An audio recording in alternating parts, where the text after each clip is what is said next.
and I will never forget you. Il y a longtemps que je t'aime, jamais je ne t'oublierai. The last line of Michael's obituary reads, "While he sleeps among the trees, he would still welcome visitors." I have no illusion about whether a few people choosing to be buried this way will actually do anything in the larger sense of the word, but I do know that for me, I don't want the layers and layers of intervention in a process that really is fundamentally natural. We are all nature.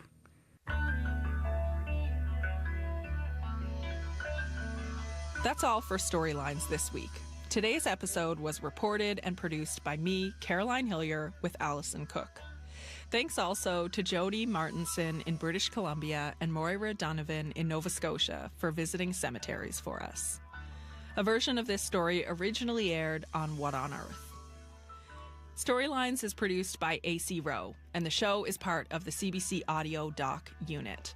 If you enjoyed today's show and want to take us with you wherever you go, check out our podcast. We're on CBC Listen, Spotify, Apple, and wherever you get your podcasts. I'm Caroline Hillier, and to play us out with their version of the classic French folk song, this is God au Loup with À la Claire Fontaine. À la claire fontaine, m'en allant promener,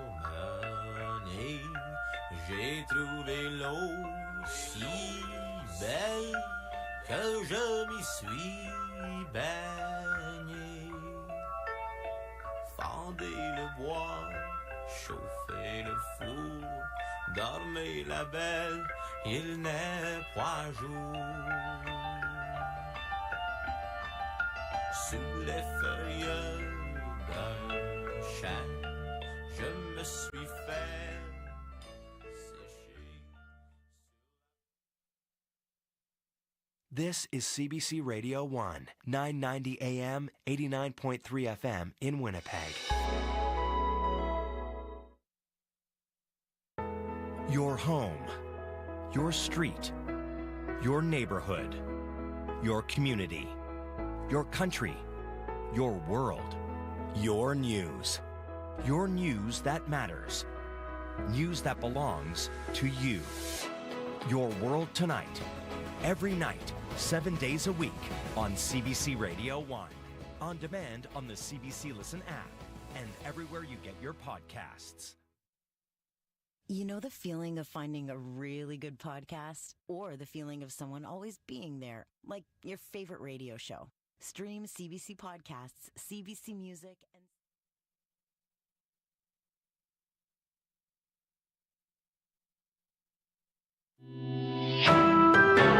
This is CBC News. Good afternoon, I'm Riley Leachuk in Winnipeg. At noon, it is 20 degrees at the moment. Mainly cloudy, a few sunny breaks out there at the moment. We're expecting a mainly sunny afternoon, though. Southeast winds 20 gusting to 40 with a high of 26 later this afternoon. We begin this hour with a somber scene outside of the law courts in downtown Winnipeg.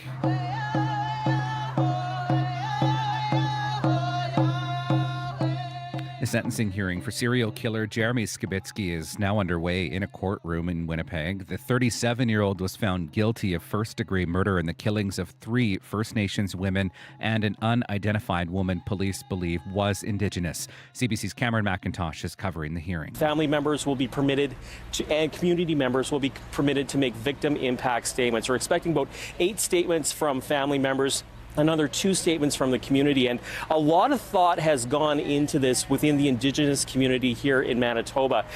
People have been consulted right across the province on what these murders, what this issue, missing and murdered Indigenous women and girls, which has long been a political and a social flashpoint in this province, means. So one of those people that will be making one of those community victim impact statements is Indigenous advocate Sandra Delaron. We have an opportunity as a community to talk about what this case has meant to all of us in terms of our safety and our well-being.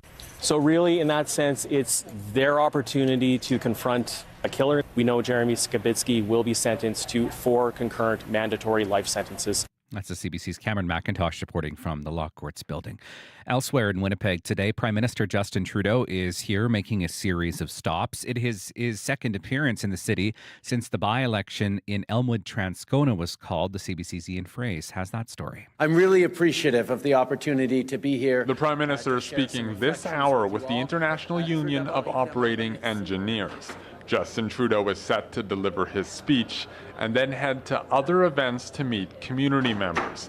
He's not taking questions from media. Trudeau's making his visit as the Elmwood-Transcona by-election is now 2.5 weeks away.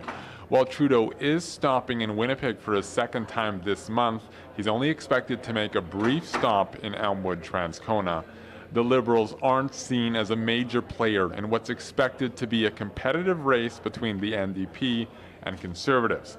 The New Democrats are hoping to retain the seat, while the Conservatives are hoping to build on their nationwide momentum. Ian Fraze, CBC News, Winnipeg. Well, 3 homes and a garage were damaged in a fire this morning in the Glen Elm neighborhood. Crews are first called around 6:40 this morning to a report that there was a fire in a 2-story home on Coburg Street. When they got there, they found flames coming from the home and that it had spread to 2 neighboring homes and a garage. Everyone managed to get out of the home safely. One person was assessed by paramedics at the scene but didn't need to go to the hospital. A cat was found dead, though. Damage to 2 homes is extensive, while another home and a garage had moderate damage. The cause of the fire remains under investigation. RCMP are searching for a suspect in a shooting death at a remote camp in northern Manitoba. Police were called Monday to the camp around 75 kilometers east of Split Lake. They found a 53-year-old man from Tatasqueyak Cree Nation dead at the scene. They say the suspect and victim knew each other. The suspect had ran from the area. RCMP are searching for 38-year-old Jamie Flett of Tatasqueyak. He's been charged with second-degree murder and is believed to either be in Gillam or Split Lake.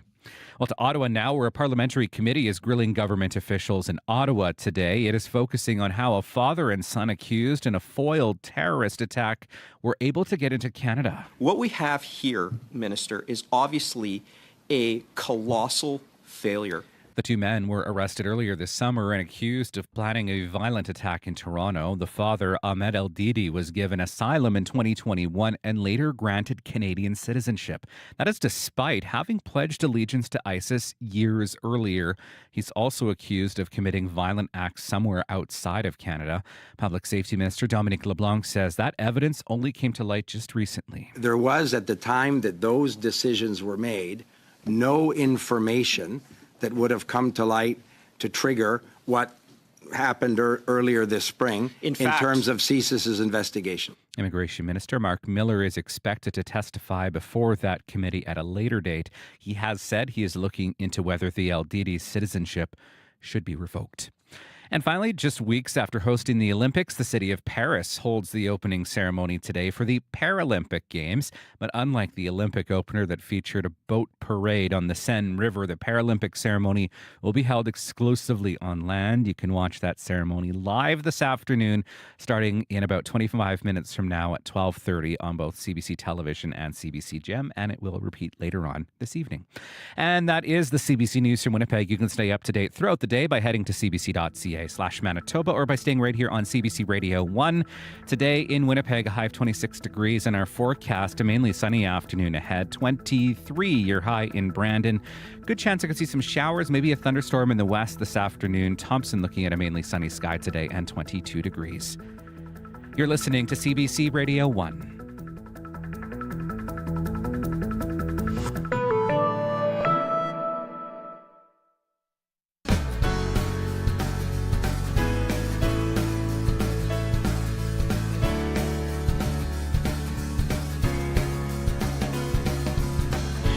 Good afternoon. Welcome to Radio Noon. I'm Brittany Greenslade. Big show for you today. And while this may sound retro, but with cell phone bans in schools this year, how about redirecting your kids' attention back to books? Coming up, CBC Books has published its top 15 books by Canadian authors that can help perhaps fill that gap as kids head back to school. We want to hear from you. What was your favorite book as a kid? What's your recommendation? You can start by texting us right away, 204-588-7355. Also, what happens to a forest after a devastating wildfire? Coming up, we'll learn what a young regenerating forest looks like from a tour Tree Canada educator. Coming up first on Radio Noon, how the closure of a bus service in Manitoba's north will impact people who rely on its service. It is 12:07. As you've been hearing in the news, Mahi-Hiken Bus Lines is shutting down. People who rely on the bus service in Manitoba's north are reeling from the surprise news announced yesterday. The company says in its post, despite our best efforts to sustain operations, economic circumstances have forced us to make this difficult decision. The service replaced Greyhound Bus Lines when it shut down in 2018. The PA Mayor, Andre Murphy, says he did not expect the closure. We're very concerned. That's a vital service. More than vital, it's critical for our community members in our area and northern Manitoba in general. And I hope to learn more about what's happening over the next few days. We can't. That's a vital service for us in the north, and I don't think people understand that we really can't not have a bus service in the north. So you didn't know that this was coming at all until today? I did. Until I seen a Facebook post this afternoon, somebody sent it to me. So, like I said, I reached out to a few colleagues and seen if I could to see if I could learn anything. And I've learned a few things in confidence, but I did reach out to the government and reached out to my counterparts and said, we need to do something about this because we can't have this service leave the north. Mm. And if you can tell me more about what it means specifically to the PAW.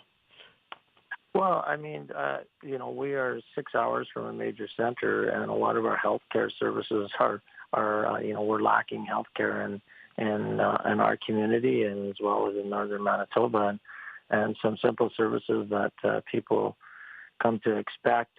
We have to have our people travel to southern Manitoba, to Winnipeg, to Brandon, to Dauphin and other centers to get care. And some people don't have the luxury of having their own vehicle or having their rides down there, and it's very costly. And like I said, I'm super concerned for our community members. Mm. Just a question, because obviously this company started because Greyhound left the region back in late 2018. Do you think it's viable to have like a bus service? Like, I know that you mentioned that obviously it's critical, but at the same time, there must be like a economic component to this, right?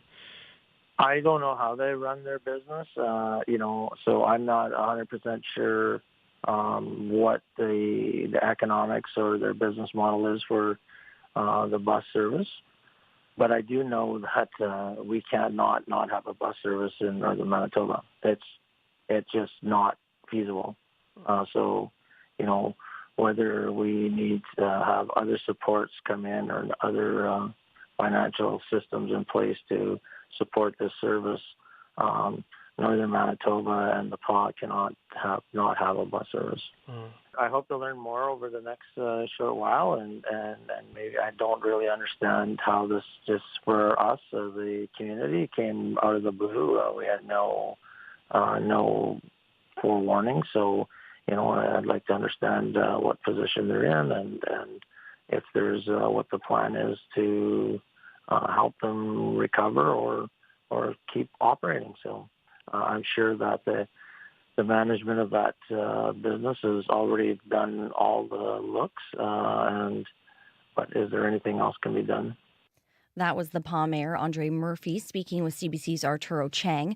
The company is owned by 6 First Nations from the north, including Musakahikan Cree Nation. That's a community about 60 kilometers north of the PA.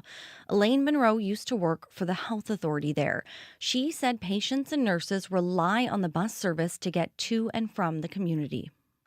There's going to be issues in regards to the flexibility of people getting on a bus to go to Winnipeg for their medical appointments, because the understanding that I have with First Nations Inuit Health, because they're the ones that authorize mode of transportation and transportation for patients that have to go attend appointments in Winnipeg. If they go by flight, it takes a lot of time. They require 48 hours for a patient to get authorized. But now, with no bus, everybody has got to fly now. But they're also going to face the possibilities of not having room on the plane, which means they'll back up on their appointments. Like, they'll have to rebook, and just getting off the COVID chaos here, a lot of people are already behind with their appointments. It's going to be quite tight and very, very crazy, I think. That was Elaine Monroe, who used to work for Musakahikan Cree Nation. Mahikakan Bus Line will officially cease operations on September 6th. Female athletes have always needed grit and talent. But for decades, they've also needed a certificate to prove that they were actually women, according to different definitions. And even now, they're still being checked and questioned. Their story is the newest podcast series from CBC and NPR's Embedded. It's called Tested. Tested, available now on CBC Listen or wherever you get your podcasts. You're listening to Radio Noon on CBC Radio 1, 89.3 FM and 990 AM. I'm Brittany Greenslade, filling in for Janet Stewart this week. Well, school is just around the corner. Do you remember reading that first book as a kid that really sparked your love of reading? Well, now CBC Books has its top 15 recommended books for kids and teens written by Canadian authors. Coming up, we'll hear more about the recommendations, but we also want to hear from you. What was your favorite book as a kid? What are your recommendations? What are you reading with your kids right now? We'll open those phone lines in about 20 minutes, but you can text us right away here, 204-588-7355. But coming up, how does a forest recover after a devastating wildfire? An educator with Tree Canada offers a tour of a forest that did burn to the ground 10 years ago. Well, outside, it is a sunny and humid day outside in Winnipeg today, looking for highs of 26 degrees, feeling more like 30, winds gusting up to 40 kilometers per hour, that increasing cloudiness overnight tonight and dropping down to about a low of 16.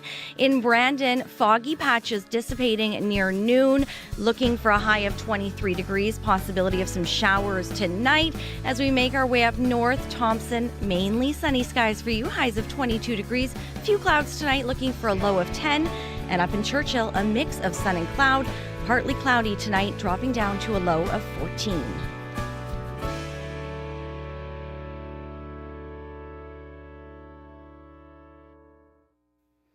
Well, it is 12:15. I'm Brittany Greenslade, filling in for Janet Stewart on Radio Noon. Thanks for joining us this afternoon. We've been dealing with a lot of wildfires here in Manitoba and other provinces around Canada. So how does a forest recover after those wildfires? How do you become fire smart in the new global context of climate change? These and other questions are answered by Bob Ostman, Quality Control Inspector with Tree Canada. He's been asked by the RM of Piney to guide interactive forest walks. To learn more about them, we've reached Bob this afternoon by Zoom. Hi, Bob. How are you?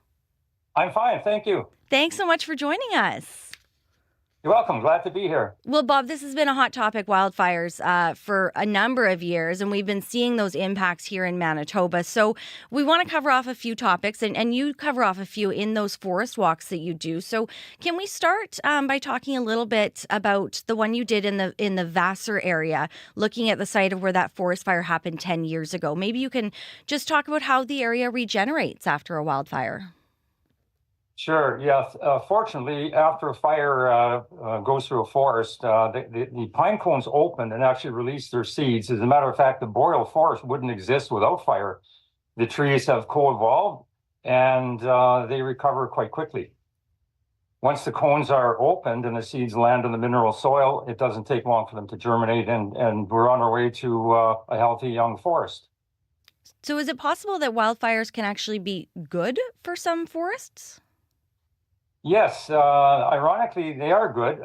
In fact, in some cases, forests may be infected with disease or insects, and so fire is the great cleanser, if you will. And it's almost like the mythical phoenix arising from the ashes. So yes, we do get good regeneration after a fire. It's just hard to think of it when we see all that beautiful forest burning. Yes, and on top of that, there's always the risk of property damage and loss of human life, which is extremely serious. If you look at Fort McMurray and cities like Jasper, they've suffered enormous losses in those communities. Yes, we want to be sensitive when we talk about it being a good thing, but good for some of the forested areas. So can you tell me a little bit about what happens to a coniferous-free tree when there's a wildfire? Well, coniferous trees are kind of designed to burn. They're very high in resins, which are extremely flammable. The other tree family, the hardwoods like poplar and birch and oak trees, aren't so prone to fires. So it's almost as if they get to a certain point, a certain age, Mother Nature comes along and says, okay, well, it's time for the big renewal, and it's either a lightning strike or possibly human-caused ignition, and then the fire goes on and on. See, I'm a BC girl here, so we're used to seeing those trees candle. They look like candles as you see some of those fires going. Yes, it happens when you get a so-called crown fire, when it gets into the top canopy of the trees, and that's extremely difficult to put out because those large fires or monster fires, as they're called, they can create their own weather patterns and make it very difficult to fight.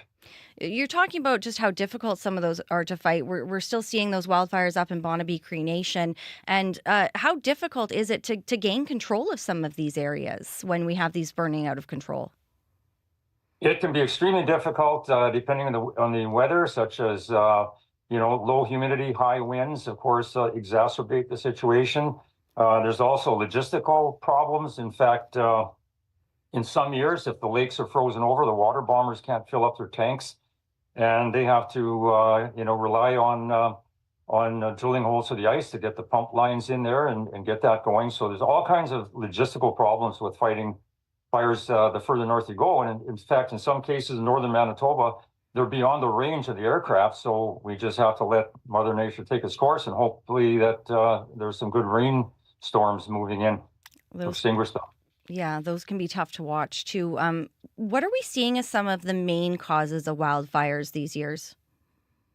In Manitoba, it's about 50-50. About half of them are caused by lightning, and the other half is a whole variety of human causes, everything from careless smoking to people not paying attention to the campfire when they retire for the night. But one of the growing concerns is the rising number of fires that are sparked by all-terrain vehicles.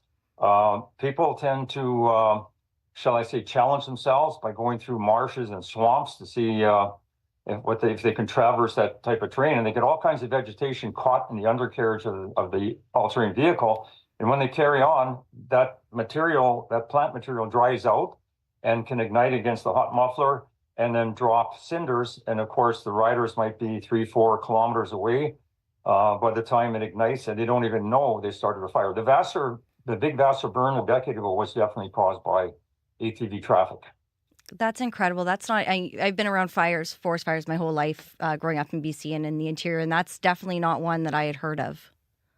Yeah, the other big one is burn barrels. People burning trash in a barrel and then not having a screen on top. Of course, the embers can fly out of there, and also even trains. Trains, of course, course, running on steel rails, on steel wheels, they can spark. And even some of the bearings that are on the axles can overheat, and they can actually break off pieces of molten metal into the dry grass along the railway line. And then, of course, you have a big problem. And even along hydro lines, transmission lines, they can, in some cases, start to smolder on their own, given things like hoarfrost building up on the lines. And they can set the telephone pole on fire, and of course, that can spread to the adjacent forest. So there's a whole variety of causes. Yeah, so many varieties that we don't even think of. You think of lightning, you think of, somebody dropping that cigarette, but some of these things like the ATVs where you, like you said, you can already be kilometers away and not even know what's happening behind you. Yes. So that's a big concern. Big concern. So, what are some factors that people, it's the long weekend. We're going to have lots of people out camping, lots of people out in nature this weekend. What are some things that people really need to be taking into consideration before they head out into nature and into the forest? Yeah, good question. I think one of the best things they can do is pay attention to the fire weather signs that are posted along provincial highways and adjacent to parks and campgrounds. There's a little sign there with an arrow. It'll tell you what the threat is that day, whether it's low, medium, moderate, or extreme. So if they pay attention to that, they might want to think twice about starting that fire if it's a little windy and dry on their campsite. If they're especially in the backcountry, they should carry a small shovel and a sprayer, a small backpack sprayer, to use in the event that they get a spark or an ember out of their campfire. So people can be proactive and just think twice about when they are starting a fire for recreational purposes. Bob, why is it so important that we educate people about this? These are tours that you do, that you teach people about on these walks. Why is that important? Well, I think it's important because, in a sense, people have kind of lost their connection to the forest. Like about 80% of Canadians live in cities, and they've kind of lost that connection. So then I think it's important to educate them that there's so many things that the forest provides. There's so many values that the forest gives us. Everything from providing oxygen, mopping up carbon, which is especially important in climate change. Forests give us wildlife habitat, biodiversity. They protect our watersheds. They beautify the landscape. And plus, they give us all of our paper and newsprint and lumber and other products that come from the forest. So I think that if we create awareness and help people understand the forest, they might show a little more respect for it, perhaps. You always tend to respect things that you understand. And if you can't even name a tree, how do you expect anyone to show respect to that tree? It's part of, becoming aware of your environment, aware of your surroundings. And it's even shown that, like, being in nature, we humans need a green landscape. So it's important that we understand that forests are good for our mental health and our physical health when we actually get out there and do the trail hiking and so on.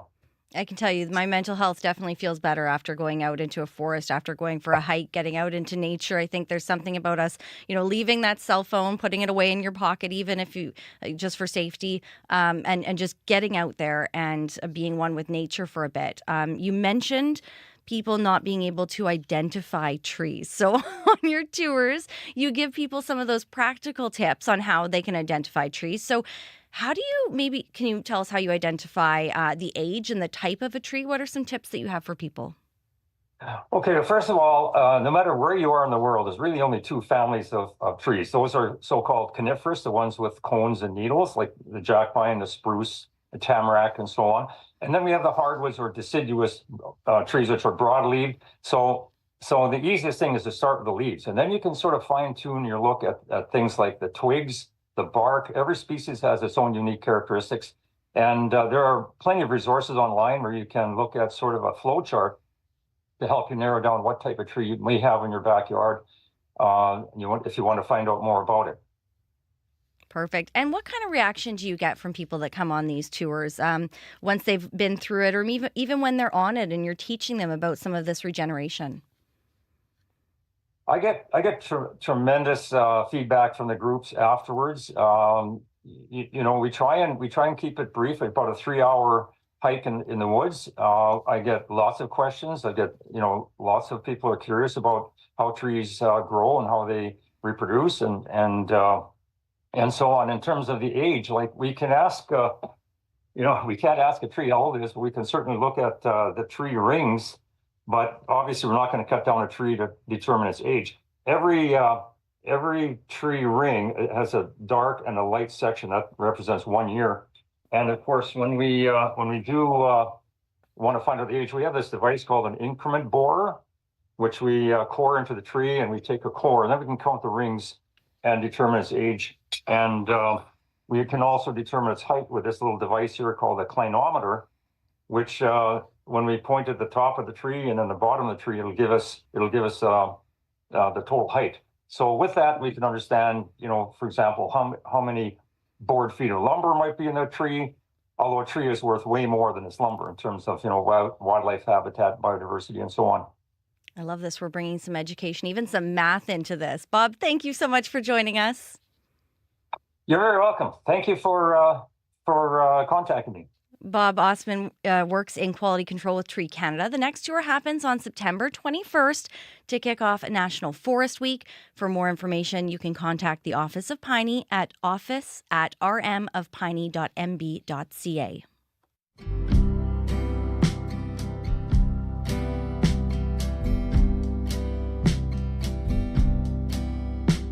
The sinking feeling happens today.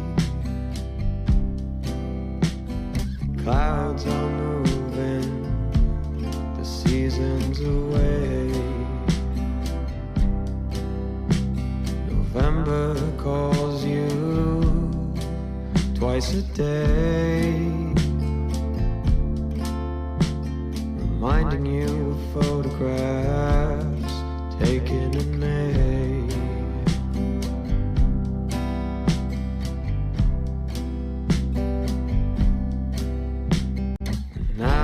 Changes gently, and time takes you so friendly along the way.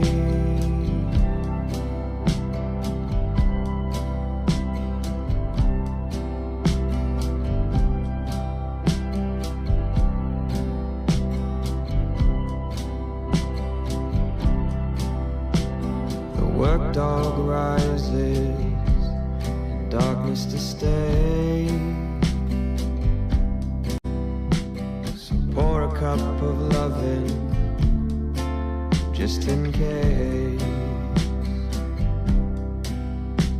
And bird calls and fish falls, numbered in days, reminding you of growing tall, midsummer haze.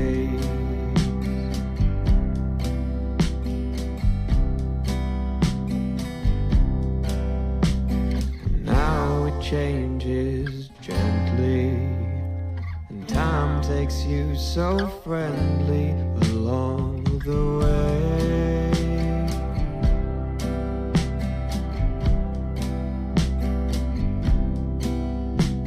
And now the time grows heavy, and the sand cranes are so lonely in despair. You are listening to Radio Noon, and coming up, we are going to be asking you to call in and let us know what book helped spark your love of reading. As we head back to the school year in just a few days here, we want to know what you're reading with your kids. What is helping fill that gap? What was your favorite book, and what are your recommendations? You can text us right away, 204-588-7355. More on that to come. The time is 12:30. This is CBC News.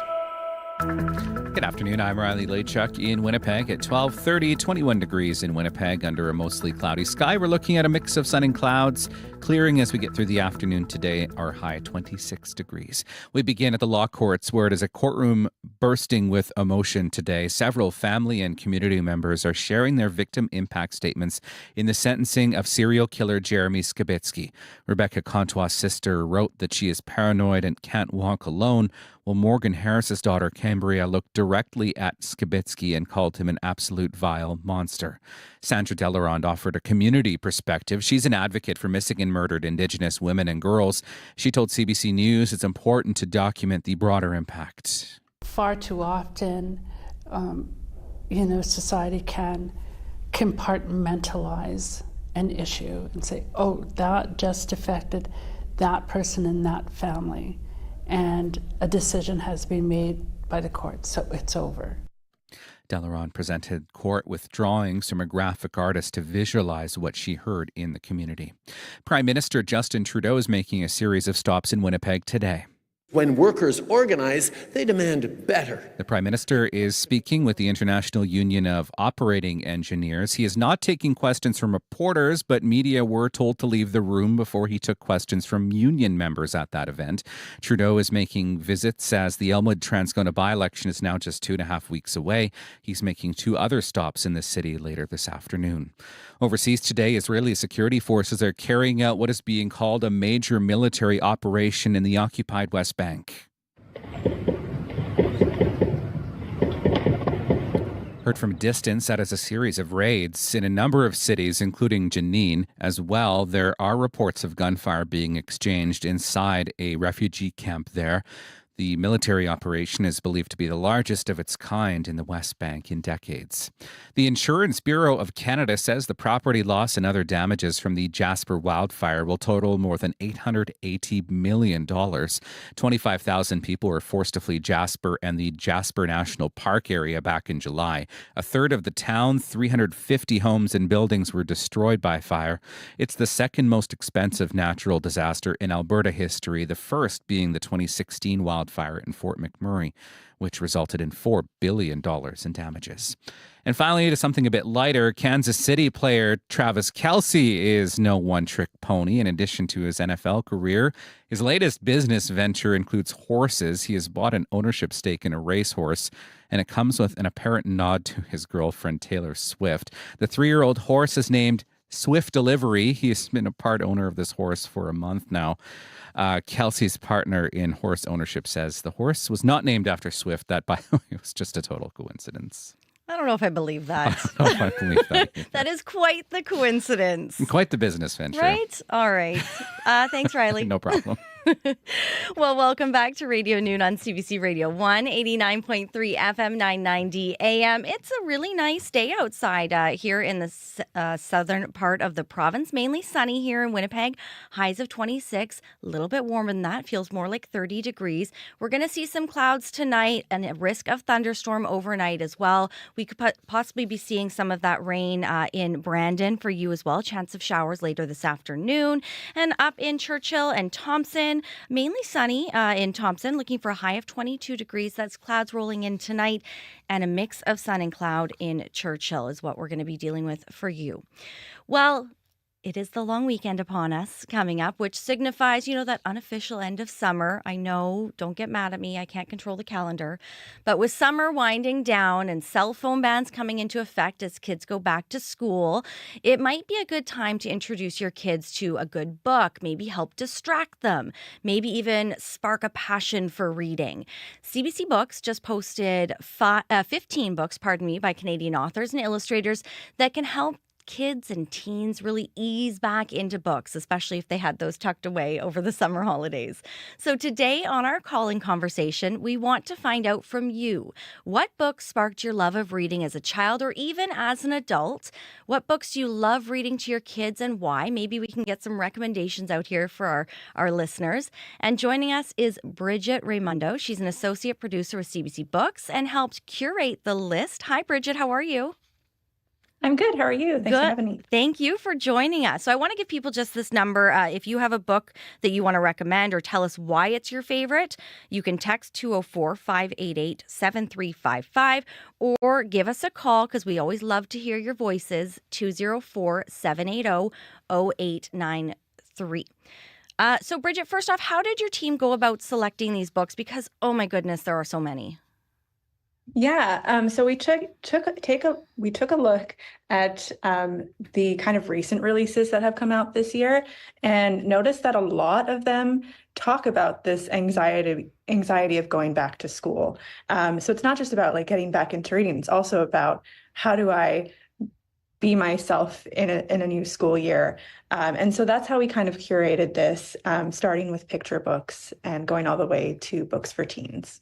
See, that is always one of my favorite gifts for a baby shower, is to bring one of my favorite books, Where the Wild Things Are, when you bring those in, and you get to, write a little note to baby and help curate their library before they can even read. So, there's so many. So why did these particular books, because I just go back to my favorites. Yeah. Why did these ones stand out to you and your team? Yeah, absolutely. And I love that that's become a trend. I used to work at a children's bookstore, and that was like the common occurrence of bring a book instead of a card to a baby shower. I love it. And I remember every time someone would come in, my tactic was, if Where Are the Wild Things is amazing. Yes. No hate to Where Are the Wild Things. But if everyone loves Where the Wild Things, there's a greater chance that you're going to end up having duplicates. For sure. At this baby shower. So that's what we kind of tried to gear it towards, some of these newer releases, things that people have not heard about, also by Canadian authors. I think that's always a great way to mention. This is by a Canadian author. These are books that kids can also like grow into later on. Yeah. I love that, because that's also been my go-to gift for all of my nephews. I get them curated to their names, because you can get those ones done as well. Super cool. Yeah. So many great ideas. So we have so many books to get to, but let's start with one about summer camp. So what's your pick? One about summer camp. Well, I really love, it's a little different. It's The Kodiaks, which is by David A. Robertson. And this, it's less of a summer camp, more of a new hockey team. Okay. And this one is, so David A. Robertson, who is, I think, a national treasure at this point, a wonderful middle grade author. And it's about this kid who's moving with his family after his dad gets a new job. He doesn't want to move away from his Indigenous community, because that's where he feels at home and comforted. But he really loves hockey. He joins this new team and has to navigate what it means to be Indigenous in this new space, what other kids think of him when they've not been introduced to an Indigenous kid before. And it's really just a lovely story about teamwork and camaraderie that I would say has like those summer camp vibes, even if it's not specifically at summer camp. I don't actually know if there's one on this list out of summer. We'll just throw it out there. Why not?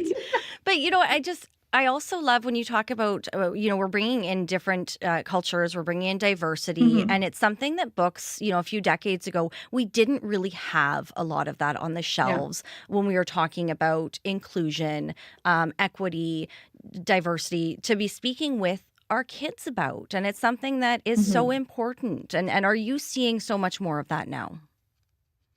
Yeah, absolutely. I would say one of the wonderful books on this list as well is Today is Orange Shirt Day by the creator of Orange Shirt Day, Phyllis Webstad.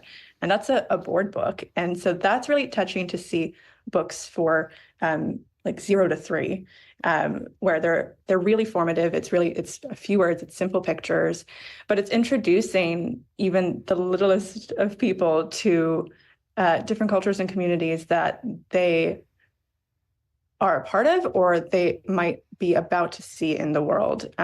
Also with chapter books, there's a great chapter book on this list called Alina in a Pinch, which is about a young girl who gets insecure about bringing her cultural dishes to lunch in the lunchroom. And that's something I relate to as a multiracial person, feeling insecure about, if my food would smell, if people would comment on it. And it's just a really wonderful point of reference for kids who are inevitably going to experience those things, unfortunately, in their school classroom, to be like, hey, this is someone who has been through it, similar experiences, and I can relate to it in my fiction. Yeah, some of these kids' books are really an incredible way to talk to littles about really difficult topics that we think, oh, they're too small. We can't talk to them about that yet. And we can. We just need to do it in an age-appropriate way. We want to hear from you guys, our listeners. What kids' books stood out to you as a kid? What are you reading right now with your kids or your adolescents? What are they reading? Give us a call, 204-780-0893. You can text us as well, 204-588-7355. I was just on holidays visiting with my nephews in BC, and one of my nephews can't put down the Dogman books. He loves those. Right? I think every parent of, that 8, 9, 10-year-old can understand that one right now. So we keep hearing about those. And I love that we've gotten all of them into reading at that early age. Bridget, do you have a favorite when you were a kid? My go-to is always, I loved Captain Underpants, which is also the same author as Dogman. So Dave Pilkey has just had a long trajectory. I love The Babysitter's Club. Oh my God, I wrote that down. That was one of mine too. I loved it. It's so good. And they have graphic novel versions now, which is awesome. And yeah, I loved any of the Geronimo Stilton, things like that. It really, there's those very nostalgic ones that I've never grown out of reading kids' books, even though I'm an adult now. Even picture books, I think the art in them is so beautiful. So I always go back to it. And I think it's always really important to engage with your visual literacy as well as your reading literacy. I know. See, I always volunteer to do bedtime when I go home for my sister, and which she loves, because I love reading the books with them, and I get to bring some of the Manitoba ones back with me. Babysitter's Club was one that I wrote down. I also loved the Goosebumps series, and anything that was like that choose your own adventure. I think those are super cool for kids now as well, where you can read it 100 times and it's different every single time. Absolutely. Yeah. So sorry, continue. Go ahead. Oh yeah, I think we need more of those choose your adventure. I haven't seen a good one recently. It's been a while. I think I may be dating myself here. I'm aging myself a little bit by saying that because it's been a while.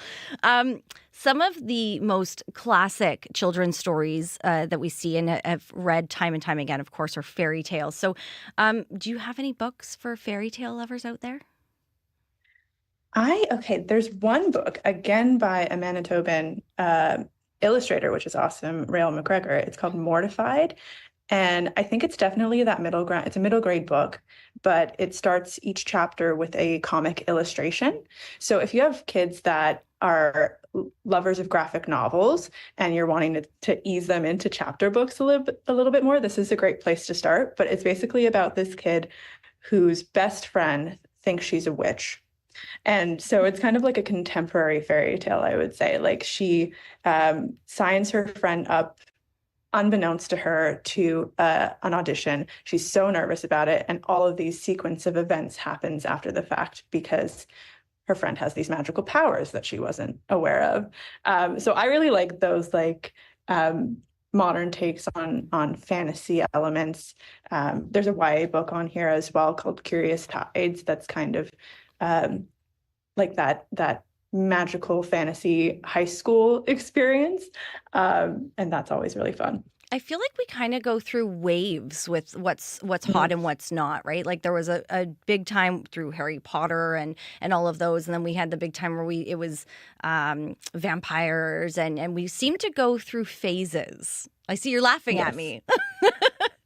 No, I'm laughing with you because I was part of that vampire phase. Right? Absolutely. That was very formative. Right? It really made us who we are here. So let's get back to some of these books. And again, give us a call if you've got one of those books because we've already said ours. Babysitter's Club, Goosebumps. If you're an adult, what were those ones that you loved reading? Is there a new one that you found that you're reading with your kids? 204-780-0893. Bridget, are there any books on the list for fans of nonfiction? I would say I would go back to This Orange Shirt Day. I think that's definitely one where I guess it's not technically nonfiction, but based it leads you to more nonfiction, to learning about the importance of Orange Shirt Day and the importance of Indigenous communities. There's also, I would say, Call Me Al by Wally Shaw and Eric Walters. That's based on Wally Shaw's experience growing up as a Pakistani immigrant in Canada.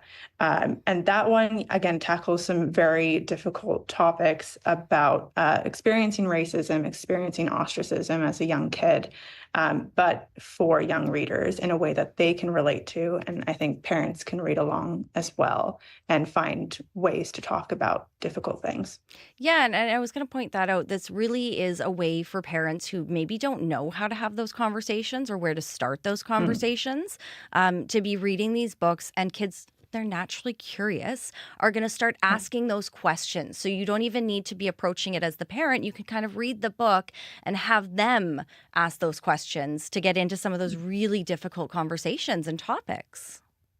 Yeah, and read it with them, like make it a collaborative experience too. I always think that's really sweet to see, because then you could have questions as a parent and you could have things that you want to get your kid's perspective on as well. Well, I think when we're talking about Orange Shirt Day, that's something that a lot of people, we've opened that conversation up about residential schools and, indigeneity over the years. And it really gives people that area to explore with their kids and as adults that maybe some of us need to explore a little bit more. So any other books that you want to mention that are kind of those hidden gems that you see?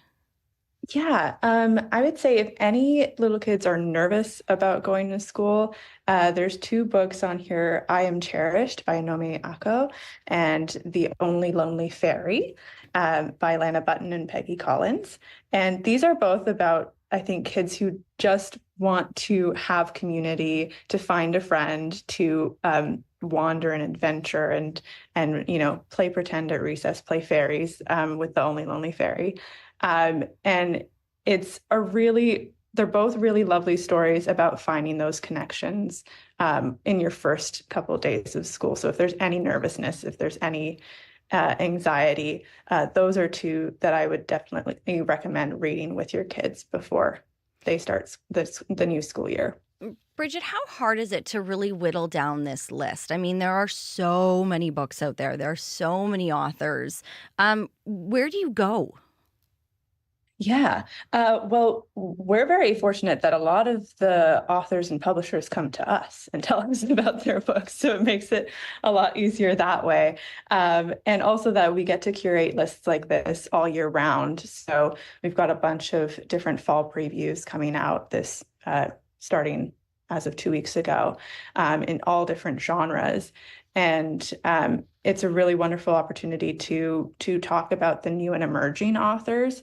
I'm always just checking and finding authors through other authors. There is a really warm sense of camaraderie, I think, particularly between Canadian children's authors and picture book illustrators in Canada, which is awesome to see. So many great ones. I want to go. We've got Liz on the line here. Liz, welcome to the show. How are you? Oh, hi. Fine. It's a long time since I've read this book, and I don't remember the author, but the book is called Animals of Farthing Woods, and it's about animals. It's a chapter book, and it's good for really a variety of ages, and animals' habitat is being disrupted with construction and what have you, and they have to leave that area and cross a highway, and so the animals talk to each other and devise a plan and who will need help and who won't, and of course some don't unfortunately make it across the highway, but the majority do, and who's going to be the leader and all of that. It's just the most wonderful book. The kids when I used to read it to them, would want it over and over again.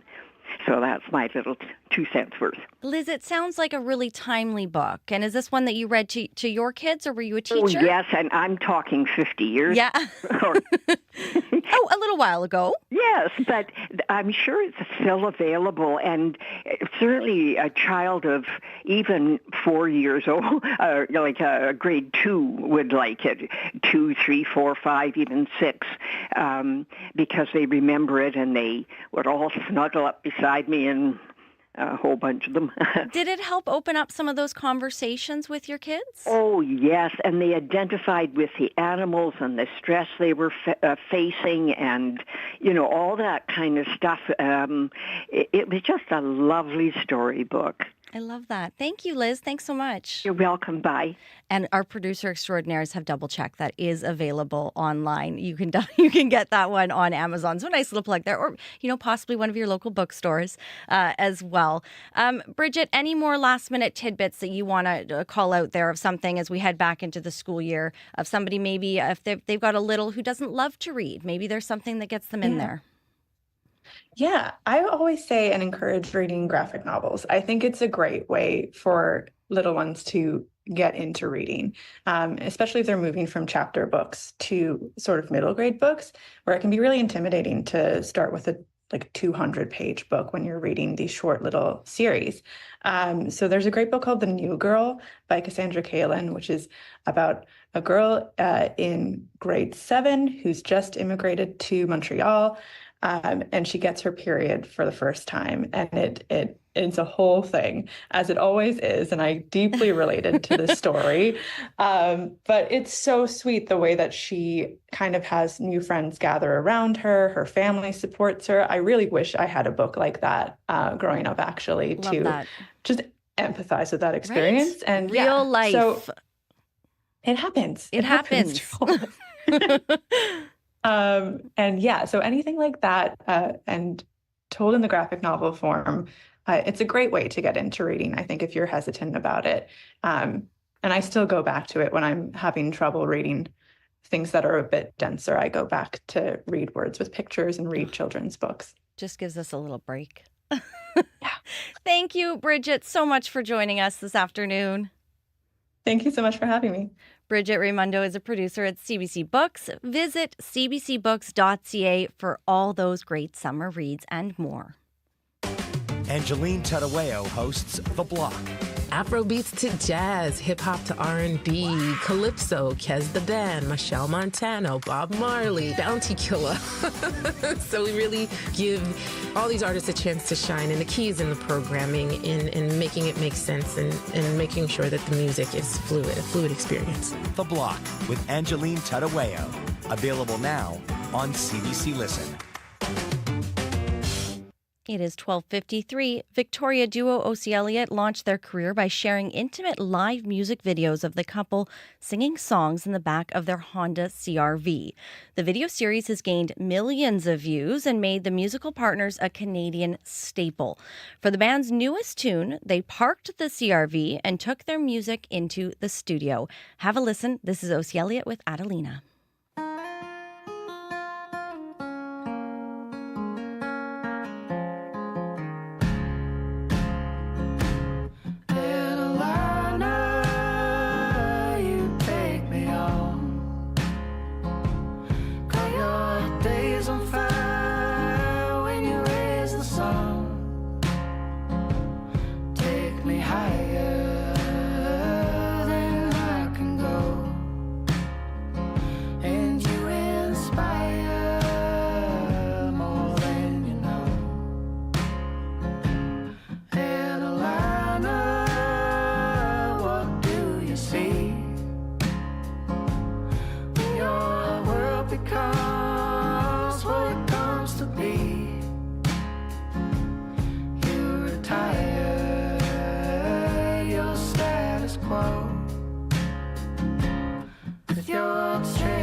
Where you recline, dreaming imaginary storms.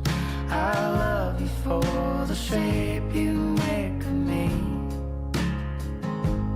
The fog cradle in the sea.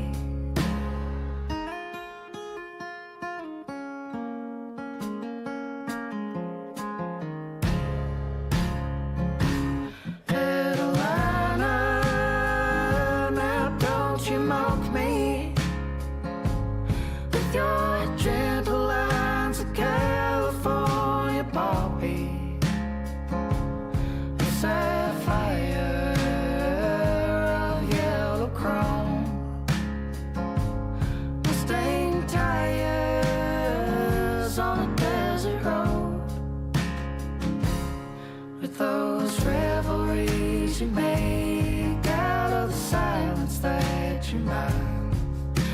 the mountains stay at play, making shadows with the pines. I love you more than syllables could show. And I'm always sad when you go. Adelina.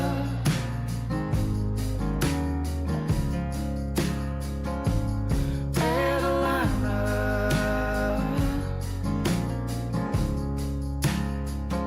You take me higher.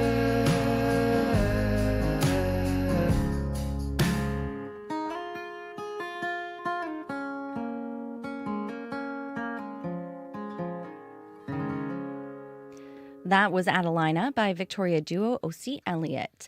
It is 12:56. We are coming up the end of Radio Noon here, but there is so much more this afternoon on Up to Speed with Faith Fundal. Faith, hi, how are you? Hello, Brittany. I'm doing well. And yourself? I'm so good. What do you have on tap for us this afternoon? We have lots on the show. As folks have been hearing on the CBC Winnipeg News, the Prime Minister is in the city making a series of stops. His second appearance since a by-election was called for Elmwood Transcona. We'll hear what he had to say at the International Union of Operating Engineers conference earlier today. We're also going to hear more about rising credit card debt that's impacting younger folks. Folks are having a hard time paying off the minimum payments. So we'll have more on that and what people can do about it. It's been tough. It's been tough lately. So lots of people just pulling out that credit card and just putting it all on plastic. Everything is very expensive. So Everything is very expensive. Thank you, Faith. Thank you. More to come on Up to Speed between 3 and 6 with Faith. I'm Brittany Greenslade. You've been listening to Radio Noon. Thank you so much for spending a portion of your afternoon with me. I want to say thank you to May McKillop and our director, Wendy Parker. Our YouTube live stream, Travis Peterson running that. You can catch us there every day. You're listening to CBC Radio 1. Next up is Writers and Company. Have a great afternoon.